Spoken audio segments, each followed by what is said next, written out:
The lecture will be delay. Sorry for that. Okay, now we will start.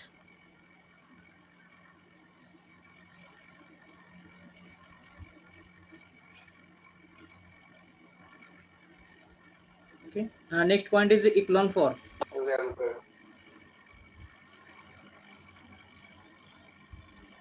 Sir मेकॅनिक्सचं lecture होतं ना? आज फ्रायडेला हेच असते ना लेक्चर. सर टाइम टेबल मध्ये मेकॅनिक असं कसं काय? एक मिनिट हा. मी बघतो. घेऊया. ते टाइम टेबल नोट करून ठेवा आता मी तरी मी आज सगळ्यांना हे करायला सांगतो, शेअर करायला सांगतो तुम्हाला. प्रत्येक डिव्हिजनला शेअर करायला सांगतो. Okay.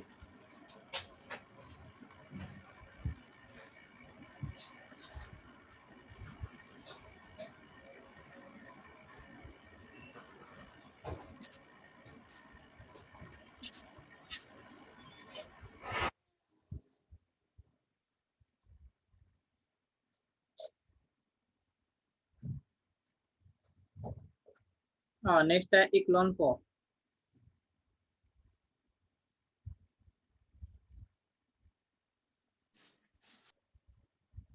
Normal form also it will be canonical form.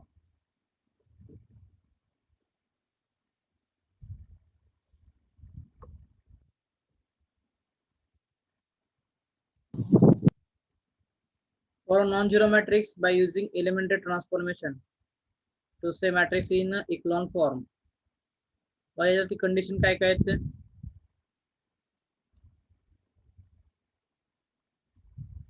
If any zero row is present in a matrix, that should be at the bottom of the matrix.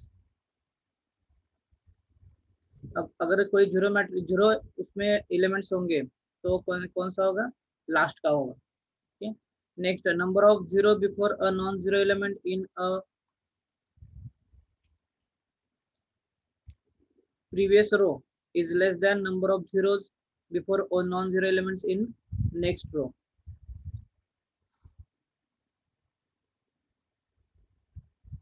और सपोज काय इथं 1 आहे, इथं 0 आहे, त्याच्यापेक्षा एक कमी काय पाहिजे? 0 पाहिजे. तर 1 काय असेल? 0 0 0 0 0. If we convert the matrix into echelon form, then its rank will be number of non-zero rows. क्या इम्पॉर्टंट आहे IMCQ साठी? echelon form म्हणजे काय असतं? सपोज आपण हे बघितलं last chapter, sorry last method. कोणती मेथड होती? Normal form. नॉर्मल फॉर्मला आपण काय म्हणलं? Given matrix convert into identity matrix. Okay. काय तर I3 येते म्हणजे रँक काय असणार आहे? 3 रँक असणार आहे. ओके. पण याच्यामध्ये काय असेल? जेवढे नॉन झिरो एलिमेंट्स आहेत, नॉन झिरो रो आहेत, सपोज इथं काय असेल? 4 असेल, 5 आहे, 6 आहे, 2 3 आहे. तर याच्यामध्ये नॉन झिरो रो चेक करायचे. नॉन झिरो म्हणजे काय? कमीत कमी एक तरी नॉन झिरो एलिमेंट पाहिजे. कमीत कमी एक तरी नॉन झिरो एलिमेंट पाहिजे. जर असं कमीत कमी एक जरी नॉन झिरो एलिमेंट असेल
ओके बघा जेवढे नॉन झिरो एलिमेंट्स असतात आता तुम्ही हा चेक करा तुम्हाला एक एक्झाम्पल देतो मी 1 2 3 0 0 0 0 0 0 असेल तर आता काय करायचं नॉन झिरो एलिमेंट चेक करायचं नॉन झिरो किती रो आहेत बघायचे त्याच्यामध्ये फक्त काय तो R1 हा नॉन झिरो आहे ना R2 झिरो आहे R3 झिरो आहे जेवढे नॉन झिरो रो असतील तर तेवढे काय असेल त्याची रँक असेल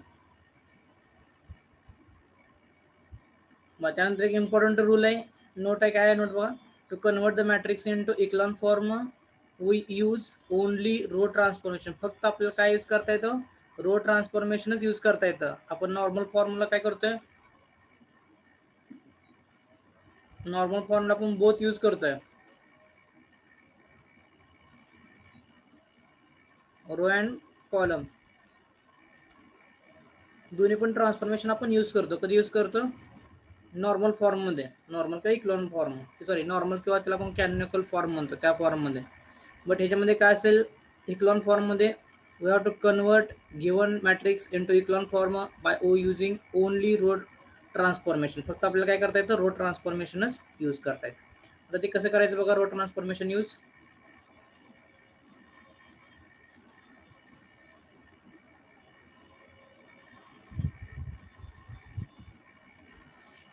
A11 A12 A13 next A21 A22 A23 A31 A32 A33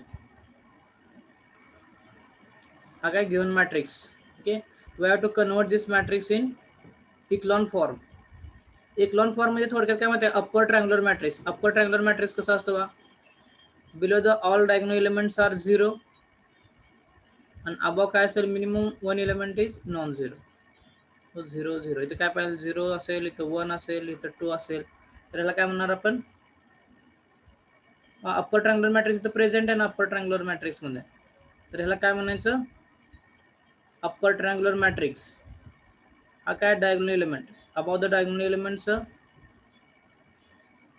below the diagonal elements all elements are 0 आणि इथे काय असणार आहे at least one element in upper triangular are non zero एक तरी एलिमेंट याच्यामध्ये काय पाहिजे नॉन झिरो पाहिजे म्हणजे हे 0 इथं 1 आहे हे 0 असलं तरी चालेल किंवा इथं 2 आहे इथं 0 आहे तरी चालेल ऍटलिस्ट वन एलिमेंट काय पाहिजे नॉन झिरो पाहिजे तो 0 चालेल किंवा तिन्ही पण व्हॅल्यू असेल तरी चालेल ऍटलिस्ट वन म्हणतोय मी नॉन झिरो तर आपल्याला करायचा हा matrix convert into this matrix convert in upper triangular matrix by using only row transformation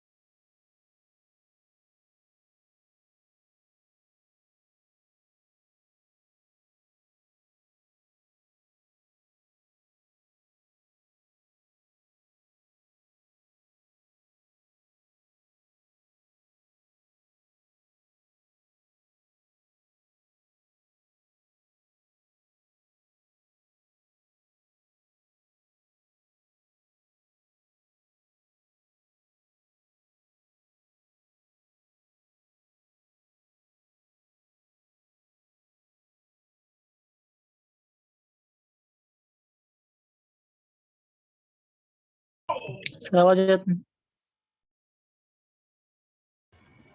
make a11 is equal to 1 after that make a21 and a31 a41 a51 is equal to 0 by using row transformation same process करत जायचं first process काय असेल make a11 is equal to 1 second काय असेल by using row transformation okay only row transformation second काय असेल make a21 a31 a41 and so on is equal to 0 third काय असेल make a22 is equal to 1 fourth per same make a32 असेल a42 असेल a52 असेल is equal to 0 by using only row transformation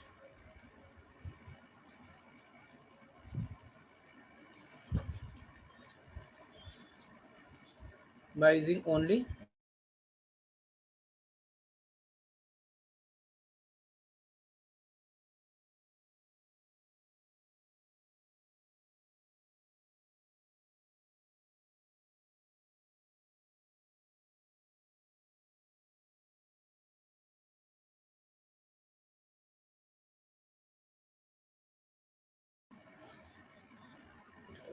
okay. आपण example घेऊ याच्यावरती एक.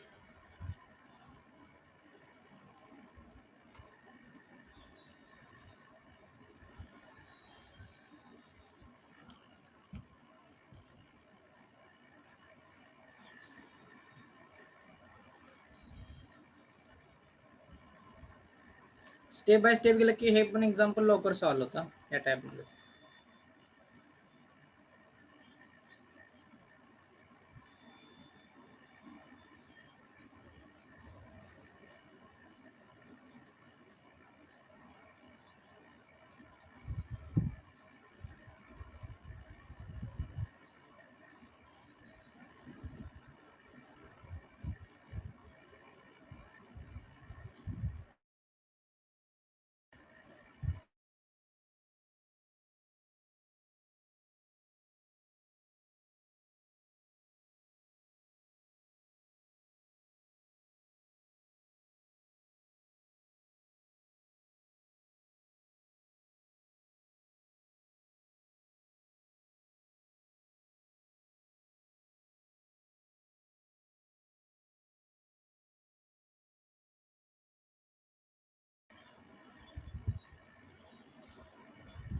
Bye example काय करायचं आहे, convert in echelon form and find the rank of given matrix. कसे फाइंड करायचं इथे काय पाहिजे आपल्याला, कसं सॉल्व्ह करायचे.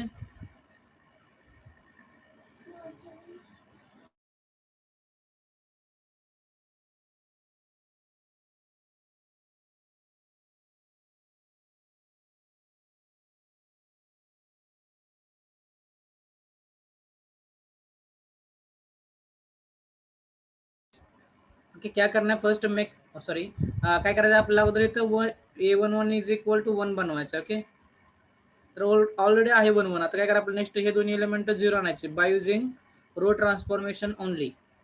काय करता येईल बघा, r2 minus r1 next r3 minus r1 equivalence to 1 1 1 6.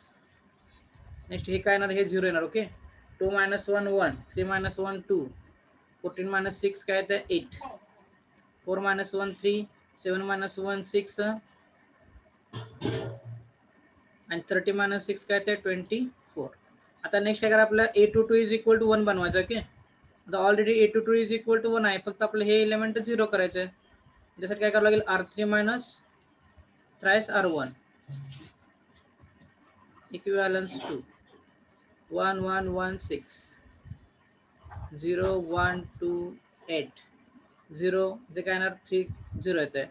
2 into 3 6 6 minus 6 0 8 into 3 24 24 minus 24 0.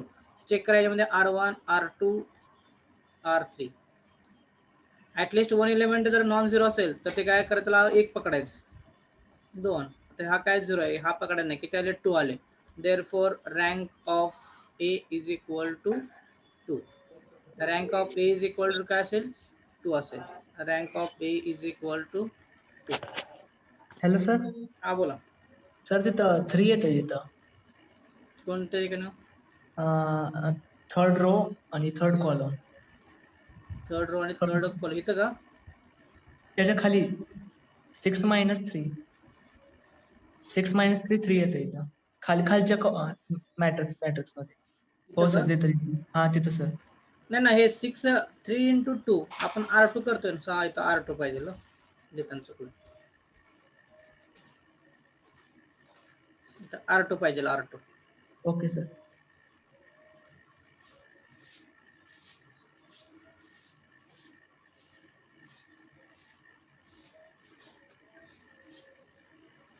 आणि इथून पुढच्या मेथडमध्ये काय करायचं आपल्याला, इक्लॉन फॉर्मच यूज करायचा. मॅक्झिमम एक्झाम्पल काय करायचं, इक्लॉन फॉर्मच वापरायचा.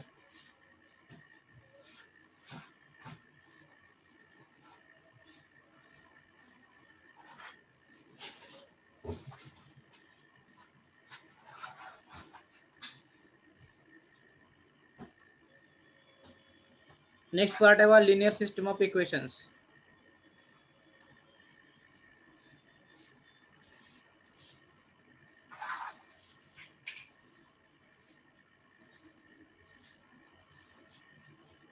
Linear system of equation. Linear system of equation त्याच्यामध्ये काय असतं बा a1x plus a2x plus a2x 1 minute.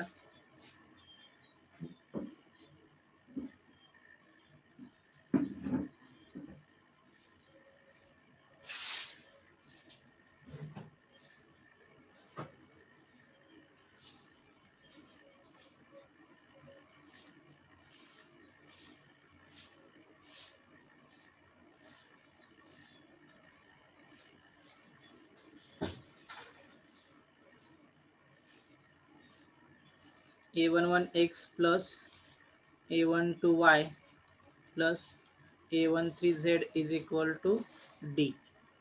x1 y1 z1 d1. Next a21 x2 plus a22 x y2 plus a23 z2 is equal to d2.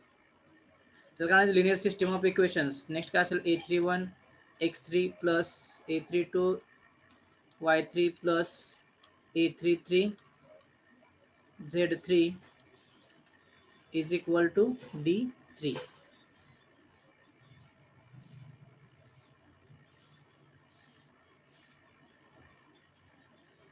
Second linear differential equation.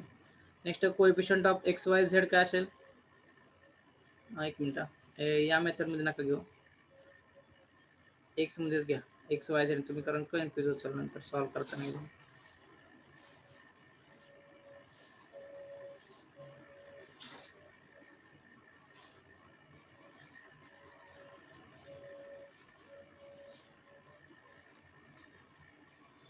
X y z x y z x y z इथे काय असणार आहे d1 d2 and d3.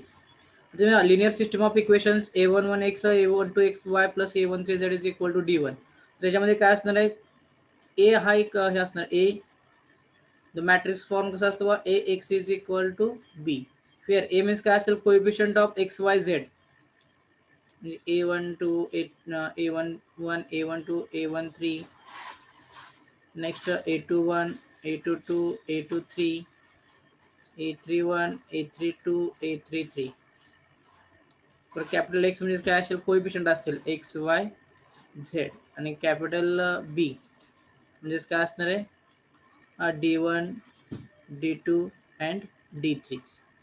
d1 d2 and d3 याला काय म्हणायचं capital a x is equal to b. This is the matrix form of given linear system of equation. त्याला म्हणतो आपण matrix form a x is equal to b. मग कसं घेतलं समजलं हे x चे कोएफिशिएंट हे y चे कोएफिशिएंट आणि z चे कोएफिशिएंट तिन्हीचे कोएफिशिएंट मी घेतले फक्त सिरियलनं. त्याला काय म्हणलं कॉन्स्टंट ऑफ कोएफिशिएंट असेल. त्यानंतर हा काय असेल अननोन्स असतील आणि हा काय असेल कॉन्स्टंट असेल प्युअर कॉन्स्टंट. हे अननोनचे काय असतील कॉन्स्टंट असतील. ते समजलं कसं घ्यायचं fair A B C sorry A fair capital A is equal to capital X is equal to capital B is equal to. और टू टाइप्स असणार आहेत. फर्स्ट असेल non homogeneous linear system of equation non homogeneous आणि second काय असणार आहे homogeneous. Non homogeneous में काय असेल capital A x is equal to B comma B is not equal to 0.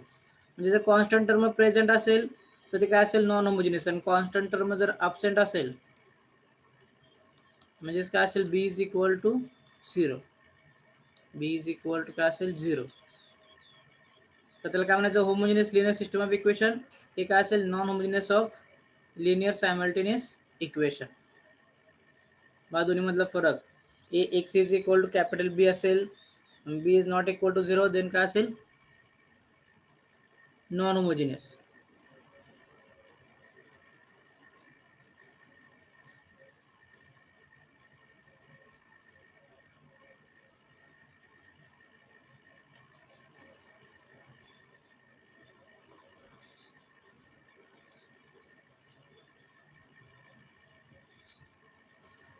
त्यानंतर फर्स्ट पार्ट असेल non homogeneous.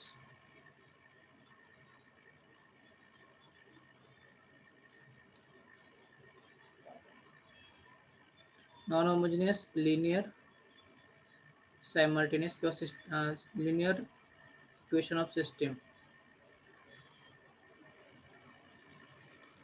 Ax is equal to capital B, ब्रॅकेटमध्ये B is not equal to 0. आता हा table खूप important आहे बघा. टेबल लक्षात ठेवला की तुम्हाला जमेल, नाहीतर अदरवाइज प्रॉब्लेम येऊ शकतो याच्यामध्ये. बघा हे काय नॉन होमोजिनियस आहे. आता याच्यामध्ये काय असणार, Ax is equal to B मध्ये दोन कंडिशन येतील. फर्स्ट असेल इनकन्सिस्टंट आणि सेकंड काय असेल कन्सिस्टंट.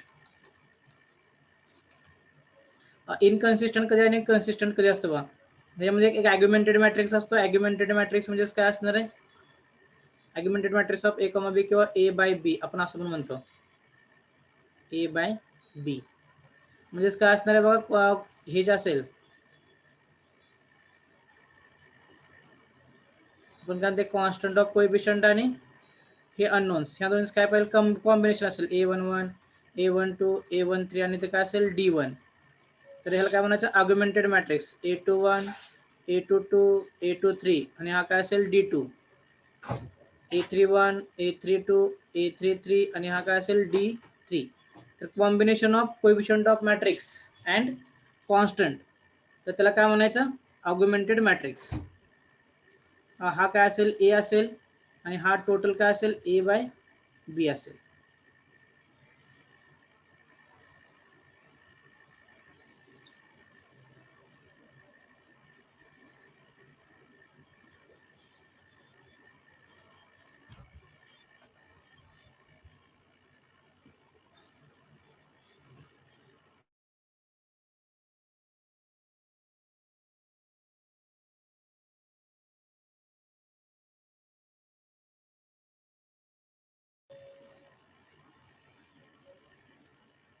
ओके, मग आता इनकन्सिस्टंट कशाला म्हणायचं बघा, rank of A is not equal to rank of A by B. तर त्याला काय म्हणायचं इनकन्सिस्टंट.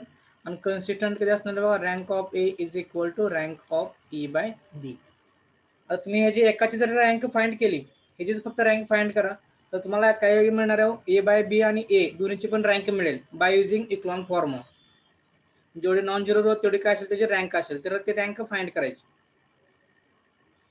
ह्याच्यामध्ये इनकन्सिस्टंट आणि काय असेल कन्सिस्टंट असेल. Okay, rank of A is not equal to rank of A by B. दुसरं काय असेल rank of A is equal to rank of A by B म्हणजे कन्सिस्टंट, आणि हे काय असणार आहे इनकन्सिस्टंट. आता rank of A by B is not equal to rank of A by rank of A is not equal to rank of A by B. आणि मला हे सांगा ह्याच्यामध्ये काय डिफरन्स आहे का, rank of A is less than rank of A by B. Anyone, ह्या दोन्हीमध्ये काय डिफरन्स आहे का सेम वाटते तो हे दोन्ही.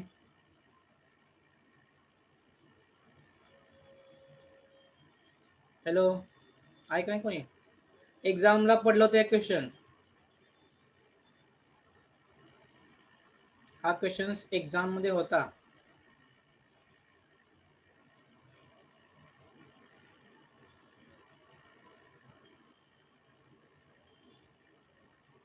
हा क्वेश्चन हे दिलंच नव्हतं त्याच्यामध्ये इनकन्सिस्टंट मध्ये, आणि हे कंडिशन दिलेली.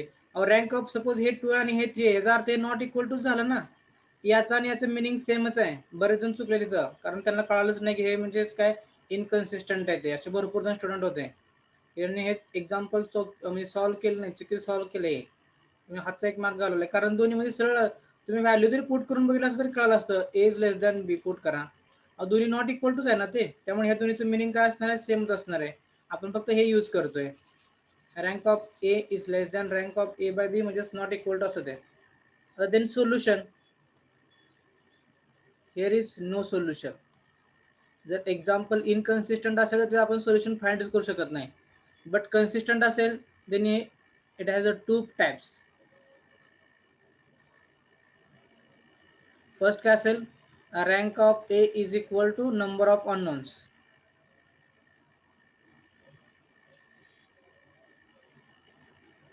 म्हणजेच काय असेल R. R is equal to n. R is equal to n. तर याला काय म्हणायचं, unique solution. Unique solution. Rank of A is equal to number of unknowns असेल, म्हणजे रँक ऑफ आर, सपोज हे आर आहे, नंबर ऑफ अननोन्स किती n आहेत. For example rank number of unknowns म्हणजे काय हो, किती त्या एक्झाम्पल मध्ये बघायचं किती एक्स वाय झेड आहेत. एक्स वाय झेड असेल तर 3 अननोन्स, एक्स वाय असेल तर 2 अननोन्स, एक्स झेड असेल तरी पण 2 unknowns, T1 T2 T3 T4 दिले, त्याचा अर्थ 4 अननोन्स झाले. ते चेक करायचं ते तेवढे अननोन्स. आणि रँक आपण by using echelon form find करतो. दोन्ही चेक करा, जर दोन्ही इक्वल असेल तर काय असेल, युनिक सोल्युशन.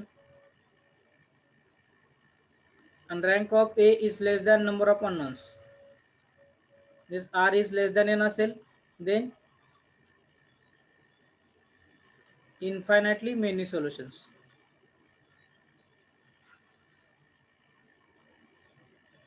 यावरती या एवढ्या चार्ट वरती 1-2 क्वेश्चन पडते फिक्स. infinitely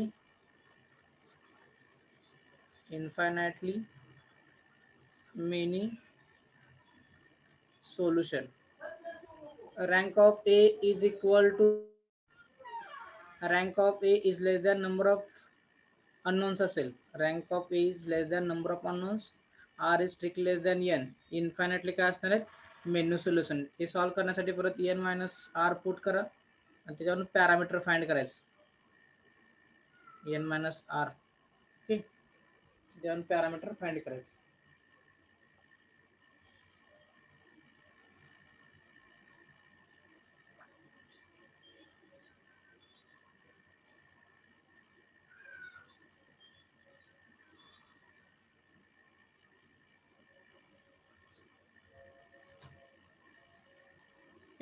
हे कशासाठी झालं, नॉन होमोजिनियस साठी झालं. त्यानंतर होमोजिनियस घेऊ आपण.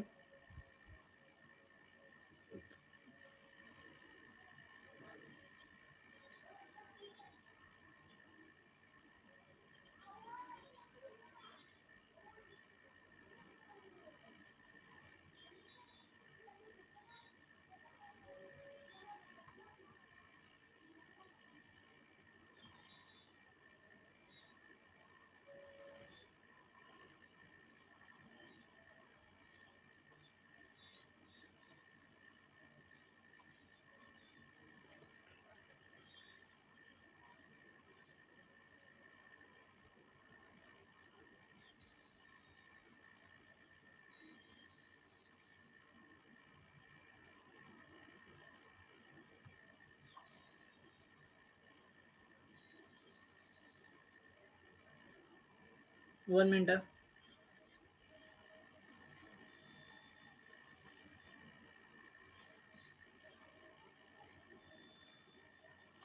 हे झालं नॉन होमोजिनियस साठी. आता नेक्स्ट आहे homogeneous.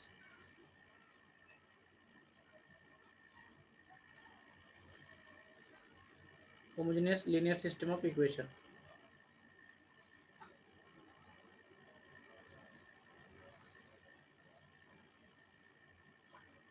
same as ax is equal to b, comma b is equal to 0. Because inconsistent. Same as condition याला. Rank of a is not equal to rank of a by b. इथे काय असेल, no solution. Okay, इथे काय असेल परत consistent. Consistent म्हणजे काय, rank of A is equal to rank of A by B. परत त्याच्यामध्ये 2 condition. Rank of A is equal to number of unknowns. R is equal to N. असेल काय असेल बघा इथं, युनिक सोल्युशन. त्यालाच काय म्हणणार आहे, झिरो सोल्युशन. बघा ह्यालाच काय म्हणायचं परत, trivial solution. Unique solution, non zero solution,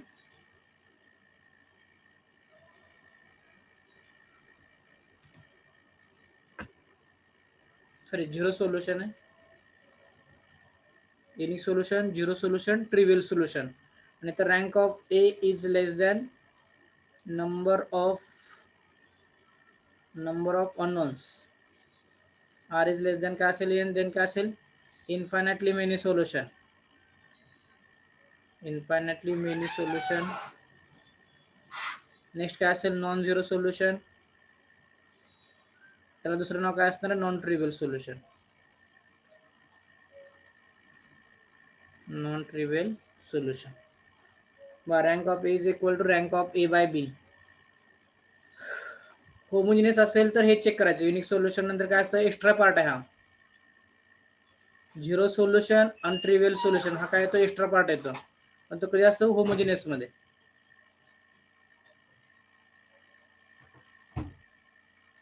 non trivial solution यावरती एमसीक्यू विचारू शकतो. बरोबर एमसीक्यू यावरती भरपूर पडू शकतो. दोन्ही एक्झाम्पल वरती एक तरी एमसीक्यू असणारच आहे. मग इथं हे ते विचारू शकते. त्यात लक्षात ठेवा rank of A is less than rank of B is nothing but rank of A is not equal to rank of A by B also असेल. ते असेल त्यानंतर नेक्स्ट इथं ह्याच्यावरती क्वेश्चन पडू शकतो. Zero solution non zero solution कधी असतं किंवा नॉन ट्रिव्हियल ट्रिव्हियल सोल्युशन कधी असतं वगैरे याच्यावरती क्वेश्चन पडू शकतात. Okay. Put your attendance in chat box. तुमची अटेंडन्स पुट करा चॅट बॉक्स मध्ये.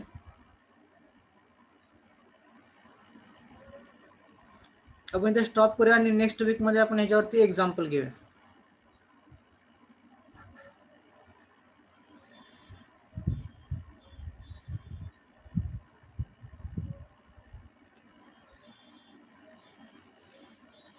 सर्वांनी अटेंडन्स पुट करा चॅट बॉक्स मध्ये.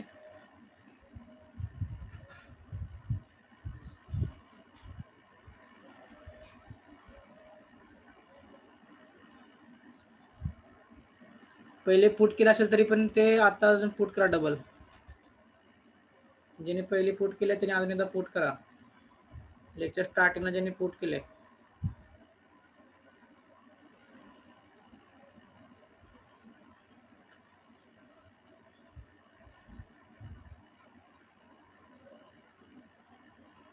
Okay, we will stop here. बस करा B40 भरपूर झाले.